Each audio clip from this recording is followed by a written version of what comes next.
Alright guys, TacticalRab again. I hope you're doing well and enjoying your day so far. Black Ops 7 is officially here. Major announcements coming through last night and roster changes coming through. A $75,000 tournament. The CDL is running with all of their teams, which is a big talking point over the coming minutes, but also the aim assist among other things in Black Ops 7 so far. Major changes made since the beta, major reaction to it as well. Is this seriously going to favour the players who can shoot straighter than others in the league this year? Very much enjoyed your thoughts in the comments. Hit the like button if you enjoy. Subscribe if you're new as always. Lots to get into. As I said, we're going to start with the roster stuff. Cloud9 confirmed their team yesterday. Thought it was a funny announcement really because they didn't really include any of their players. It was basically a jersey advert, but they also announced the players. Maybe this is the new meta, I don't know. But they have confirmed that Afro, Beans, Mac, and Vivid will be the team of 4.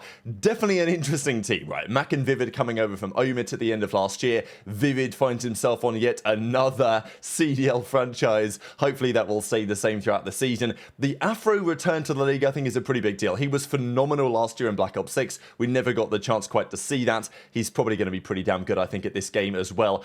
Beans is a damage dealer. His decision making is sometimes in question. We know, there's been some talk because Insight, when Mercules came in, looked better, played a bit faster. Question was kind of why, right? So Insight has looked better with other AR combinations than with Beans.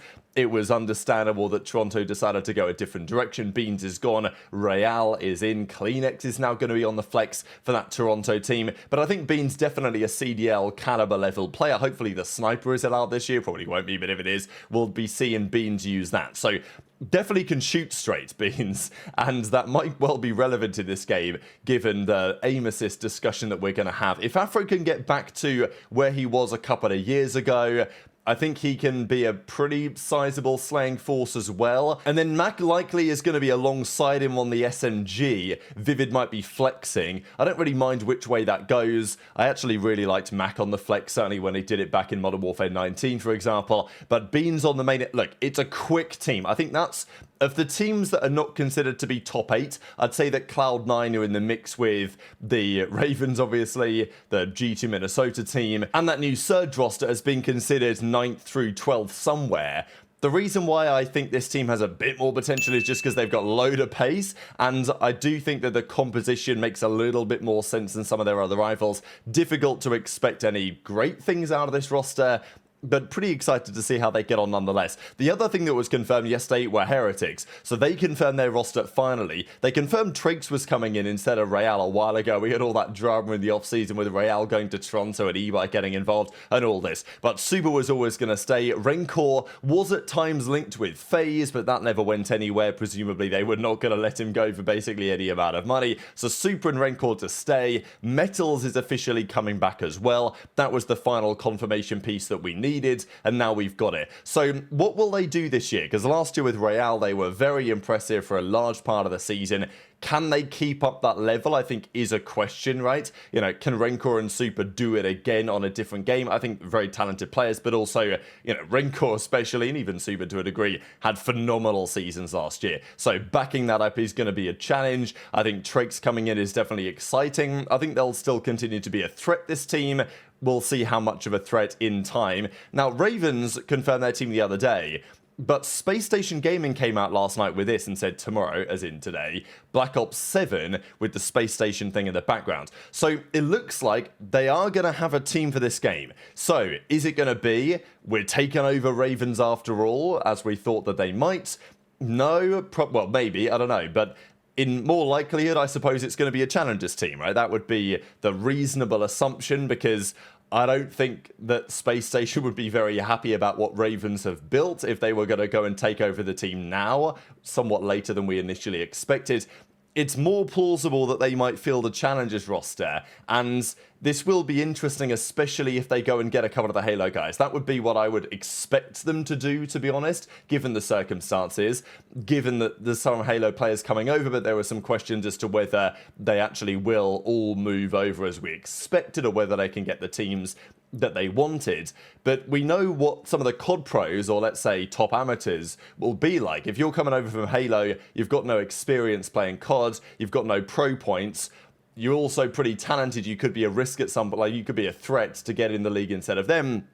There are some reasons why the top amateurs aren't so keen to play with some of the Halo players from top to bottom. But if an organization comes in and forms a team, then effectively there would be no choice. So something that's worth keeping an eye on there. The other big development yesterday that I wanted to get into was this. So the COD League confirmed, and we've been asking for this for a long time, which is great to see, a $75,000 Monster Gaming launch invitational. Now, I'll first of all say, it doesn't say that it's on LAN, so it's online. Like, I'm sure that it's going to be online, and I think that's okay, right? I think that's okay. We would have loved a kickoff event on LAN before Christmas, but they've announced the LAN schedule and it starts up at the end of January in Dallas. So I don't think this is going to be a LAN tourney, because if it was, they'd have to be making some serious decisions right now on where it was going to be and all that. They would have announced it, right? It's only just over a week away. The point is that we've been asking for a long time now to have some sort of kickoff related tournament before the actual CDL rosters get underway, like a first proper look at where things stand. Because look, the opening weekend is going to happen on the 5th to the 7th of December. That's going to be great, but we get to see each team play, what, 1 game, 2 games. We don't really get any kind of idea on where the power rankings sit, who should be considered the favorites, who are maybe the underdog forces, until you get to the first major, or as it was last year, minor 1 in the middle of January. But this time they're going to run a full tournament, 22nd, 23rd November, in, as I say, just in over a week's time, with every single CDL roster and 4 challengers teams as well. So Omid, Team War, the Bush Gaming, which of course is TJ's team, and the Stallions, they're all invited to this. This is going to be a big deal, I think. Now look, is it going to count as a chip? No, not compared to like a LAN event, right? I mean, this would equate more to something like a minor win from last season, really.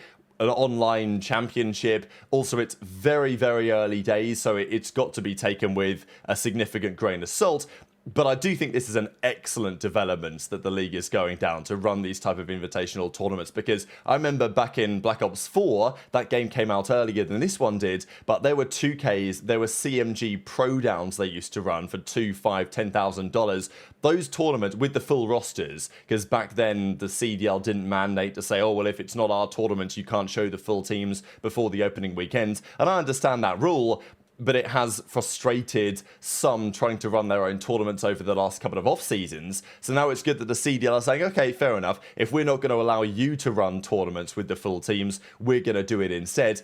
And Scump got to like 100,000 viewers live on one of his streams for one of those 2Ks at the start of Black Ops 4. There is so much interest when the game has just launched in what the teams are looking like, the full rosters, and the CDL, I think, are very wise to capitalize on that this year. So that's that big update. These are all the details. We'll see more in the coming days, I'm sure, but decent prize purse as well, no doubt about that. This is the Codcaster for the new game. As you'll note, it's basically the same as for the old game. The font is a little bit different up here at the top, but yeah, I think we've had a perfectly fine and acceptable Codcaster over the last couple of years. I don't mind keeping it as it is. I wouldn't mind some changes at some point either, but you can see that the real changes are in the quality of these maps anyway. This is a first look at Raid, and it's beautiful, there's no doubt. These are all the maps. If you guys want to see the hardpoint rotations, the search and destroy bomb site spots, the overload points, have a look on the breaking point site. We've got everything over there. And yeah, these are all the maps so far. Den has definitely turned some heads. Looks like it could or should be a competitive map, but you know, the first hill is pretty small. There's only 4 hills on the map. We'll have to see in due course which of these maps turn out to be viable and which don't. We know what Express is like, but also that's more than likely going to be in mainly, at least, for Search and Destroy. But let's talk about the other major development of yesterday, and that comes down to the aim assist changes that we are seeing here in Black Ops 7. So if you guys played the beta, the aim assist was a conversation point, but towards the end of the beta they said that they were going to look to change it for the full release, and they certainly weren't going to make it any stronger. You would have imagined this isn't Infinity Ward. So they said that they would make changes to the aim assist that mean if you have a target in your line of sight and you're moving your left stick, right, you're moving around left and right, then your aim will not snap to them unless you're also with your right stick moving in the right direction. So it felt like that for the good players, it probably might not make too much difference. but it may well make it harder to shoot. And I think that's been a general feeling, especially in the competitive scene over the last few years. The aim assist has become far too strong. You go back to games like Infinite Warfare, you go back to games like Black Ops 2, the aim assist is nowhere near what we have had over the last few years. Now, this is definitely significant. We've seen a fair few clips of it, as Exclusive A says. Very notable aim assist nerf. You know, I won't have an issue adapting, but I'll see how the average casual player reacts. You know, many of the casual players may say, you know what, screw this, I'm going to go and play some Battlefield instead. And, you know, as Ace says, pro players will be dominating even harder as the aiming skill gap just went up substantially. I think he also said that on the current level, it is effectively the weakest aim assist that we have ever had in COD. Now, there is a bit of nuance, I think, there, because the aim assist does vary on range again, but maybe not to the extent that it once did, right? If you go back to play a game like Black Ops 2, as I said, the aim assist at close range is not that, you know, it's not that strong, but it is not weak exactly, right? Like, you definitely get a fair bit of support, maybe even more support than you do now in Black Ops 7. But the key thing in Black Ops 2 was that long-range gunfights, you got basically no aim assist at all. Certainly past a certain range with an SMG, you would get no assistance.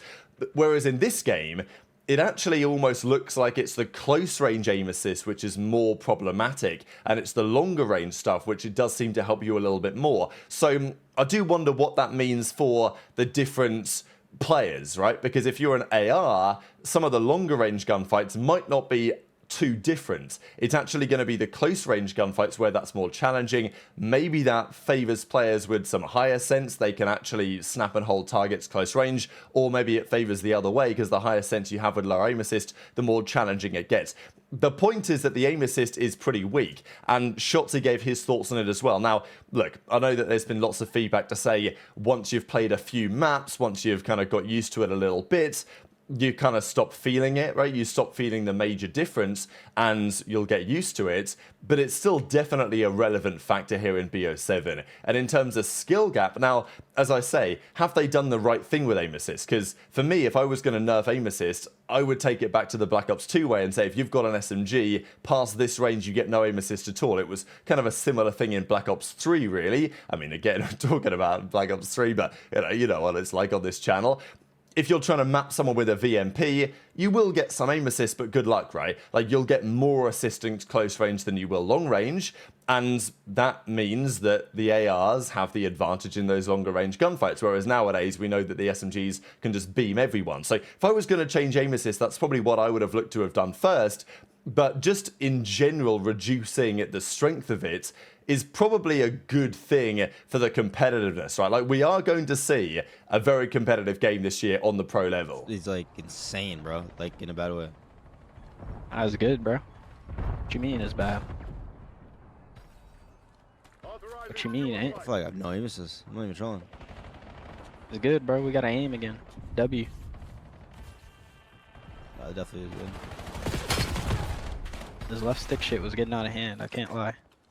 Don't get me wrong. I started abusing it too.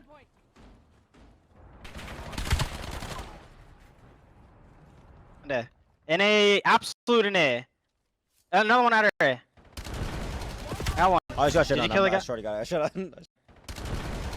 That one. I just got shit Did on you kill the that. I guy? swear to God. I should have. I swear to God.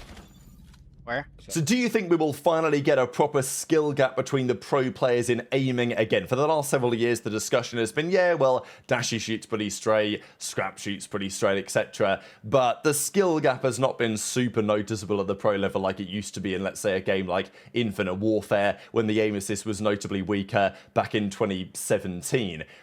Is it possible that players like Dashy and others are noticeably stronger than other players again? Is that a good thing? I think in general it probably should be commended, but there has certainly been a lot of reaction up and down the community. These were Havoc's initial perspectives. Lot to talk about later on today as well. Very much interested to your thoughts on all this stuff in the comment section below. Hit the like button if you enjoyed, subscribe if you're new, take care, and I'll see you next time.